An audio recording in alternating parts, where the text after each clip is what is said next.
ছাদেই যেহেতু এটা আমার প্রথম ভিডিও, তো এই প্রথম ভিডিওটা একটা প্রাণ প্রতিষ্ঠা থেকেই শুরু করা যাক।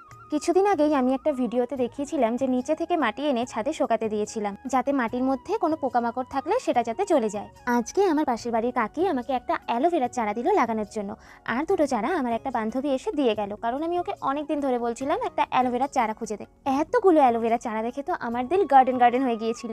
বাবাকে ঝটপট বলে ফেললাম, চলো তাড়াতাড়ি চারাগুলো লাগিয়ে ফেলি। তারপরে আমি আর বাবা মিলে সুন্দর করে যত্ন করে চারাগুলো লাগিয়ে ছায়াযুক্ত জায়গায় রেখে দিলাম। 7 থেকে 10 দিন এই চারাগুলোকে আমি ছায়াযুক্ত স্থানেই রেখে দেবো, যাতে রোদ না পড়ে কিন্তু হাওয়া আসে, কারণ এই কদিনে চারাগুলো মাটিতে ভালো করে শিকড় আঁকড়ে ধরতে পারবে। তারপরে আস্তে আস্তে সানলাইট দেবো, সেই আপডেটও তোমাদের সাথে আমি শেয়ার করব। আজকের ভিডিওটা তোমাদের কেমন লাগলো অবশ্যই কমেন্টে জানিও। আর গাছের ব্যাপারে আমি একটুও কিছু জানি না, তোমরা যারা যারা গাছের ব্যাপারে জানো অবশ্যই আমাকে জানিও যে কি করলে গাছ আরো ভালো করে পুষ্টি পাবে, আরো ভালো করে বড় হবে।